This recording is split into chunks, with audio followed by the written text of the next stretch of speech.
राज ठाकरे आणि उद्धव ठाकरेंच्या कालच्या भेटीनंतर आज मनसेची बैठक. शिवसेनेशी युतीबाबत राज ठाकरे पदाधिकाऱ्यांशी चर्चा करण्याची शक्यता. महापालिकेची रणनीतीही ठरणार. ठाकरे वगळून काँग्रेस इतरांना सोबत घेऊन लढणार. बंधूंच्या युतीच्या चर्चांमुळे महाविकास आघाडीत पेच. ठाकरेंना वगळून काँग्रेसला मुंबईत कमी जागा मिळण्याचा अंदाज. मनोज जरांगेंना दिलेल्या GR वर अंमलबजावणी करण्यास सुरुवात. हैदराबाद गॅझेटनुसार कुणबी प्रमाणपत्र देण्यास समितींना आजपासून प्रशिक्षण देणार. त्रिसदस्यीय समिती महत्त्वाचा रोल बजावणार. बोगस कुणबी प्रमाणपत्रांना तातडीनं आळा घालणार. ओबीसी मंत्रिमंडळ उपसमितीच्या बैठकीत महत्त्वाचा निर्णय. भुजबळांची नाराजी मात्र कायम. बारामतीत ओबीसी एल्गार मोर्चा काढल्याप्रकरणी ओबीसी नेते लक्ष्मण हाके यांच्यासह 14 जणांवर गुन्हे दाखल. मोर्चाला परवानगी नाकारली असताना मोर्चा काढल्याप्रकरणी बारामती शहर पोलिसांची कारवाई.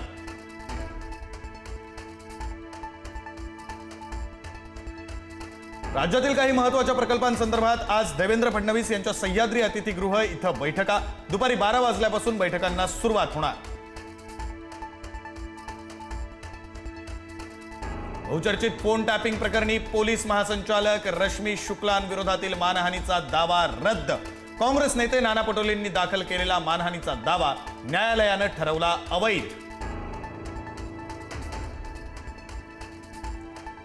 राष्ट्रीय स्वयंसेवक संघाचे सरसंघचालक डॉक्टर मोहन भागवत यांचा आज 75वा वाढदिवस. वाढदिवसाच्या पूर्वसंध्येला आध्यात्मिक गुरु श्री श्री रविशंकर यांनी डॉक्टर मोहन भागवत यांना नंदीची मूर्ती दिली भेट.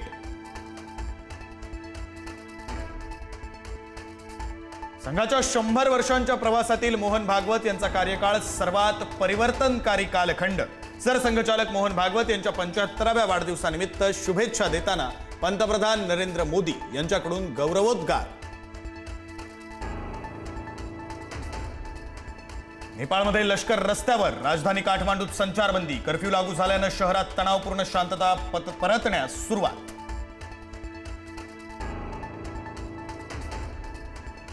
नेपाळच्या पंतप्रधानपदासाठी सुशीला कार्की यांच्या नावाला जेन झीची पसंती.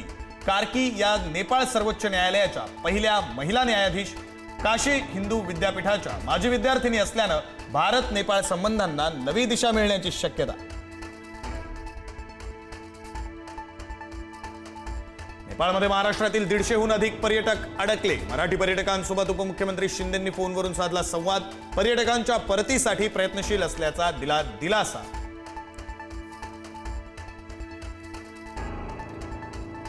नेपाळनंतर फ्रान्समध्ये ही जोरदार निदर्शनं. माजी पंतप्रधान फ्रान्सवा बायरो यांच्या निर्णयाविरोधात आंदोलनं. परिस्थिती नियंत्रणात आणण्यासाठी 80,000 पोलीस तैनात. एकट्या पॅरिसमध्येच 200हून अधिक लोकांना अटक. भारताचे नवे उपराष्ट्रपती CP राधाकृष्णन उद्या उपराष्ट्रपती पदाची शपथ घेणार. शपथविधीसाठी मुख्यमंत्री आणि दोन्ही उपमुख्यमंत्री दिल्लीत जाण्याची शक्यता. रमादेवीचा पूल बंद करण्यासाठी लावलेल्या बोर्डला स्थानिकांनी फासलं काळं. स्थानिकांची योग्य व्यवस्था झाल्याशिवाय पूल बंद करण्यास विरोध. स्थानिक भूमिकेवर ठाम.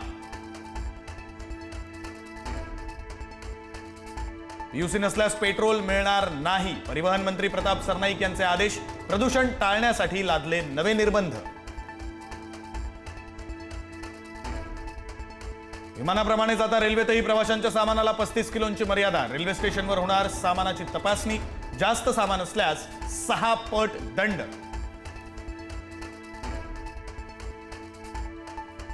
आशिया कपमध्ये भारताची विजयी सलामी. UAEवर 9 गडी राखून विजय. अवघ्या 4.3 षटकात सामना जिंकत दमदार सुरुवात. मुंबईमध्ये आठवडा अखेरीस मुसळधार पाऊस. मुंबईसह उपनगरात शनिवारी आणि रविवारी पावसाचा येलो अलर्ट. वादळी वाऱ्यासह पावसाच्या सरी बरसणार. पितृपक्षातही सोनं महागलं. 10 ग्रॅमसाठी घडणावळ आणि GST सह 1,26,802 रुपये मोजावे लागणार. दर वाढूनही उलाढालीतील वाढ कायम. दिल्ली पोलिसांकडून पाकिस्तानशी संबंधित दहशतवादी मॉड्यूलचा पर्दाफाश. आतापर्यंत 5 संशयित दहशतवाद्यांना अटक. पिस्तूल, रसायनं, स्फोटकं बनवण्याचं साहित्य, लॅपटॉप, मोबाईल आणि रोख रक्कम जप्त. Thank you.